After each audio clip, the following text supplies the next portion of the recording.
It started with a phone call on a gray February morning.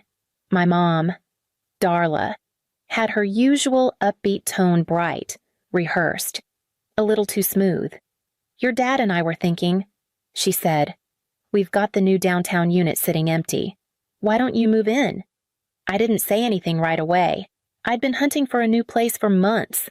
My current apartment had a leaky ceiling and a roommate who ate tuna out of the can at midnight.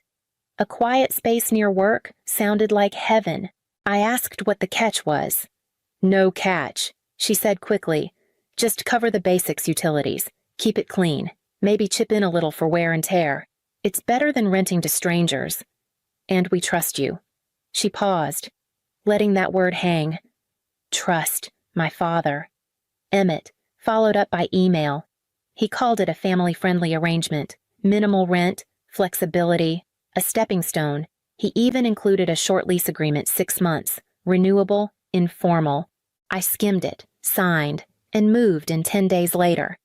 The apartment was sterile at first. White walls, tall windows, the kind of place that looked expensive but unlived. I bought a mattress and slept on the floor for a week, each paycheck. I added something: a couch, shelves, a real desk. I chose soft lighting, thick curtains, small plants that wouldn't die in one season. I painted one wall a muted teal, hung 2 framed prints, and began calling it home. Every receipt went into a folder habit. Not paranoia, just something I did ever since college, when I learned the hard way that even family favors can come with fine print. My parents came by once in a while. Emmett would nod in approval. Darla would smile like she'd been right about everything. "It finally feels lived in." She said, "You made it beautiful. I made it mine." Until the day I came home to a voicemail from Darla, chirping. "Just a heads up, Brand's moving in for a little while. He's had a rough patch." I replayed the voicemail 3 times. Darla's voice was as cheerful as ever, like she was inviting me to brunch. "Just a heads up, Brand's moving in for a little while. He's had a rough patch. No details, no timeline, no question mark at the end."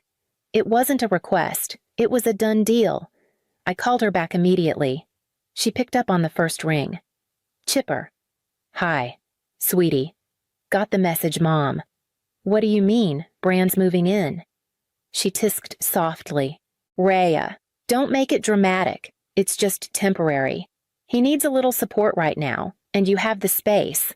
I work from home." I said, "I'm here all the time. This isn't some spare room in a basement. He won't bother you. He's really trying this time." I didn't know what trying meant. Brand had tried reselling sneakers, day trading crypto, dog walking, and something involving NFTs. All of it lasted a few weeks, then fizzled out into late mornings and loud music. My jaw clenched. "I just wish someone had asked me," I said. "Oh, honey, you're so good at handling things. You've always been the stable one." I hung up before I said something I'd regret. That phrase the stable one used to feel like praise. Now it sounded like permission to be taken for granted. Brand showed up 2 days later. Unannounced. I was prepping lunch when the buzzer went off. He didn't wait for me to answer. Just bounded up, arms full of frozen pizza, 2 duffel bags, a monitor under one arm, and a gaming chair dragging behind him. "Yo," he said. "Like we'd planned this. This place is sick. Mom and Dad said it's cool if I crash here." I stood there, spatula in hand, watching him set his stuff down without even asking where. He left his shoes in the middle of the floor, opened the freezer, shoved in his pizzas, then dropped onto my couch like he belonged. He didn't ask about rent. He didn't offer help. He didn't say thank you. That night, I went to bed listening to his game headset through the wall, thinking about how fast a home becomes something else entirely. By the 3rd morning, I was brewing coffee with noise-canceling headphones on. It was the only way to drown out Brand screaming at his teammates over some first-person shooter. His voice cracked through the wall's trash talk, laughter, the occasional slammed controller. Every hour felt like a reminder that the apartment wasn't mine anymore. Not really. I tried to keep my routine intact. Morning stretch, pour over, meetings from the kitchen table, but even that became a minefield. Bran had turned the living room into his personal battle station. 2 monitors, LED lights, cords snaking across the floor. My coffee table pushed against the wall. He needed space. Apparently, when I stepped into the room during his break and said, calmly, "Hey, is the living room going to be your setup long term?" He didn't look up. "My room's got terrible Wi-Fi. Out here's faster." He said, "Also, not enough outlets in there. You got, like, a surge protector." It wasn't a question, it was an expectation. By the end of that week, my boss had asked twice if I could control the background noise. Once during a client call, someone asked if I was working from a college dorm. I laughed. Sort of. One night, I finally asked, "Hey, rent's due this Friday. Are you planning to contribute something?" He didn't even pause the game. "Oh, nah. Mom and Dad didn't say anything about that. They said I could stay here." "They didn't mention rent?" I asked, trying to keep my tone neutral. "Nah. I figured it's like, you're already covering it." "Right. Like part of the deal." I stood there for a moment, not angry, not even surprised, just stunned by how easily he'd assumed I'd pay for everything without question. Like that was my role, his safety net. I started keeping a notebook after that, just small things. Dates, incidents, every little moment that chipped away at the walls I'd once called home. I didn't know exactly what I was documenting, but something in me knew this wouldn't fix itself. It started with the olive oil. I was making my dinner when Bran wandered into the kitchen, opened a cabinet, and muttered, "We're out of olive oil." I didn't look up from the stove. "Yeah, I noticed." "You should probably grab more," he said, like he was placing an order at a cafe. "You mean we should grab more?" I asked. He blinked, caught off guard. "I thought you handled that stuff." That stuff. As if groceries just appeared. Like oxygen. As if I was the default supply chain manager for this apartment simply because I bought the first round of things before he arrived. I didn't argue. I just made a note. And the next morning, when the paper towels ran low, he sent me a text. "Out of paper towels. Can you grab some after work?" No, please. No offer to split the cost. Just assumption wrapped in entitlement. That weekend, I called Emmett. I didn't yell. I laid it out. I told him Bran wasn't contributing, that he'd taken over the living space, disrupted my job, and treated me like a live-in assistant. There was a pause on the other end. Then, "Look, Rhea, you're doing well. You've got a good job. You're stable." He's struggling. "So, I carry the difference," I asked. "You're not carrying anything you can't handle." I nearly laughed, not because it was funny, but because it was expected. Later, Darla followed up with a text. "He just needs time. You're so good at holding things together. This won't be forever." No one had asked me if I wanted to hold anything. They'd just put it in my arms. That night, I looked at my receipts folder. I wasn't sure what I was looking for yet, but I knew I was done pretending this was balance. They picked a cafe with exposed brick and overpriced omelets, one of those places they used to take me to during college visits to remind me I was doing well. I thought maybe this was their version of checking in, or finally asking Bran to pull his weight. I should have known better. Darla smiled as she stirred her tea. "We've been thinking about the unit." I set my fork down. Emmett jumped in. "It's a prime location. We could be earning a lot more from it, honestly. The way you've made it look, it's practically turnkey." Darla beamed. "You've really brought it to life." "Sweetie, it's beautiful now." I waited. "We've been considering adjusting the arrangement." Emmett continued. "Nothing crazy, just bringing the rent more in line with market rates." "Adjusting," I said, "doubling it." He said plainly, "We figured it's fair. Bran's still getting back on his feet, and we can't afford to keep giving the place away." I stared at them, unsure whether to laugh or walk out. "You're asking me to pay double," I said, "so that Bran can live there for free." Darla shifted in her seat. "Well, he's struggling. You're not. And you've had a good deal for a long time." This just brings things back to neutral. Neutral. As if I'd been cheating them all along by paying what we agreed. You can always move out if it's too much. Emmett added. We'd understand. They smiled, like they were offering me options. That was the moment it clicked, not just that they were siding with Bran again, but that they expected me to feel grateful for the chance to be taken advantage of politely. I didn't argue. I didn't raise my voice. I finished my omelet, paid my half, walked out into the rain without a word, and when I got back to the apartment, I opened my laptop, pulled up the folder labeled Home, and started counting. Every receipt, every purchase, every single thing I'd paid for to turn that space into a place worth stealing.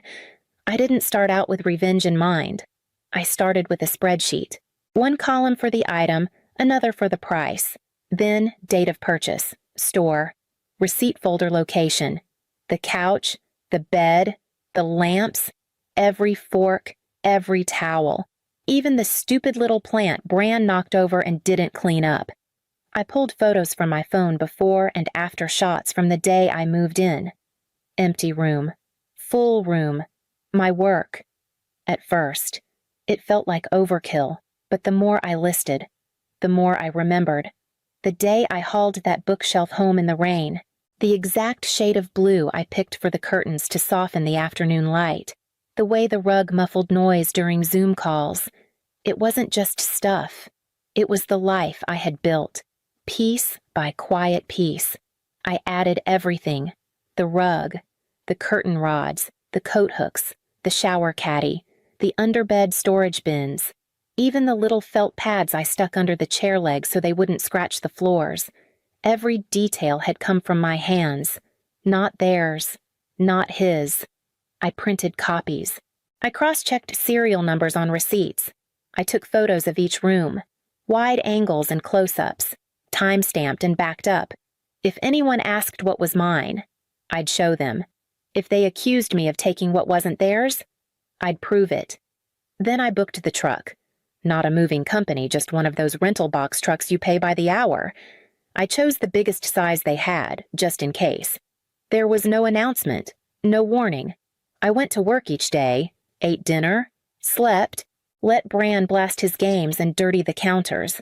I smiled when he asked me to grab more trash bags. But behind my closed door, I folded cardboard boxes like someone rehearsing a goodbye. The truck arrived at 8:45 sharp. I met the driver downstairs, signed the papers, and backed it into the loading zone. No one stopped me. No one questioned it. I took the elevator up alone. Keys in one hand, checklist in the other. Bran was still asleep. I started in the living room, unplugged the TV, coiled the cords, wrapped the remote in a towel. The rug rolled easily. The shelves emptied into plastic bins I'd labeled the night before. Everything had a place. Everything had a record. Next was the bedroom, my mattress, my frame, the lamp I assembled on my first night there. Kitchen after that. My plates, my utensils, even the drawer organizer I bought at Target after measuring the space twice. By the time Bran shuffled out in pajama pants, rubbing his eyes, the coffee table was gone. The LED lights he'd strung around my shelves flickered once, then died when I unplugged the extension cord they were leeching off. He blinked at me. "What? What are you doing moving?" I said. His face contorted. "Wait, like, for real? Right now? Yeah, today." He glanced around, saw the bare patch where the couch had been, the stacked bins, the blank wall where my framed prints once hung. "You're really taking everything I didn't answer." I wrapped the toaster and slid it into a crate. He followed me as I lifted the last kitchen box. "What am I supposed to sit on?" I looked at him for the first time that morning. "Figure it out." He didn't follow me after that. By noon, the apartment was empty, not trashed, not ruined, just returned to its original state, lifeless and echoing. I left only what wasn't mine, which turned out to be very little. A bag of Bran's laundry, a pair of tangled earbuds, and a hoodie on the floor. I locked the door behind me and tossed the keys through the mail slot. By the time I was at the storage unit, organizing my boxes onto metal shelves, the texts started. First Darla, then Emmett, then both at once. The official letter arrived 4 days later. My parents were suing me for over $10,000 in damages and stolen property. They claimed I had gutted the apartment, removed fixtures, and compromised the intended function of the unit. Their words, not mine. I didn't cry. I didn't rage. I scanned it, forwarded it to my lawyer, and opened the folder titled Apartment Documentation, Receipts, Photos, Delivery Confirmations, Emails, time-stamped before and after shots. Everything was dated. Everything had my name on it. My lawyer, Maya, smiled when she saw the file. "You're the most organized client I've had all year. They wanted to make it a fight, so we gave them one, quietly, legally, precisely, in small claims court. The room was plain, the air dry. My parents arrived looking polished but uncomfortable. Darla gave me a strained smile like we were running into each other at brunch. Emmett didn't look at me at all. Their lawyer spoke first some stiff man in a navy blazer. He rattled off vague claims about implied agreements and communal furnishings. He waved around a blurry photo of the apartment when it was furnished and called it proof. Then Maya stood. Calm, clear. She laid down a binder with over 50 receipts, high-res photos, and highlighted texts. One, in particular. She slid forward to the judge and read aloud. A group text from Emmett. "Weeks before the move-out, we didn't do a thing. Rhea made it livable." The judge raised an eyebrow and turned to their lawyer. "Do you have any documentation proving ownership of the items in question?"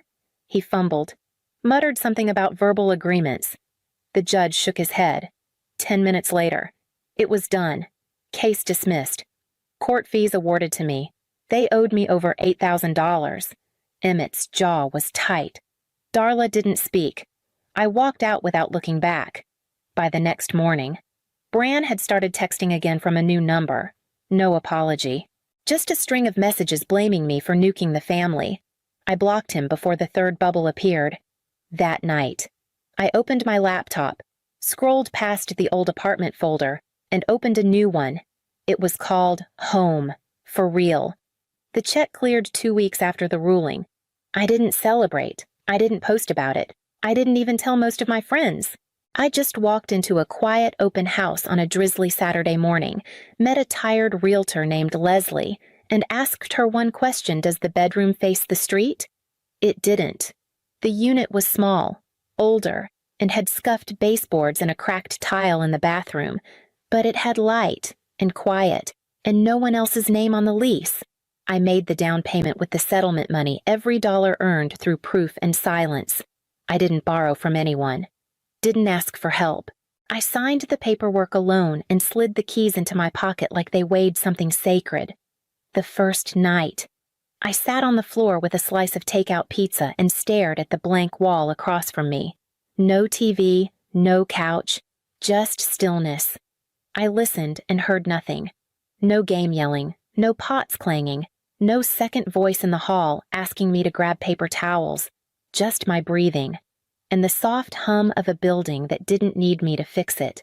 I unpacked slowly over the next week, built new shelves, bought a second-hand table.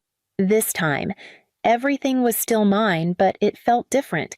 There was no performance behind it, no one to impress, just me choosing what felt right. No one asked to visit, no one offered to help, and I didn't extend the invitation. Not because I was bitter, but because this place was mine before they had the chance to take it from me. I didn't need forgiveness. I didn't want approval. I wanted peace. And now, I had it. What came next wasn't revenge or rebuilding. It was something simpler, something quieter. Boundaries. The message came on a Tuesday afternoon. I saw the preview on my lock screen while I was slicing a lemon. Graham. We made mistakes. You're still our daughter. I stared at it for a second. Not angry, just tired. It always started like that, some vague acknowledgement. A sprinkle of guilt. The soft padding of a sentence meant to feel like love. But there was never an apology. Never a change. I slid the knife into the lemon again, then pressed delete without opening the message. There wasn't anything left to talk about. They had made their choices when they doubled my rent, when they let Bran coast, when they called my boundary dramatic and dragged me into court. They chose who they wanted to protect. And it wasn't the daughter who paid on time, kept receipts, and asked for nothing but respect. A week later, I got a family group message about meeting up to talk. I didn't reply. I didn't even open it. I archived the thread and set my phone on silent. That Sunday, I installed a new lock on my condo door. It wasn't just about security, it was about finality, about building a home where I didn't owe anyone explanations, where I wasn't a fallback or a fix-it plan in disguise. I didn't leave a spare key under the mat. No one was coming. When I closed the door behind me that evening, it made the softest click. No drama, no speech, just a choice made quietly, and this time, I didn't look back.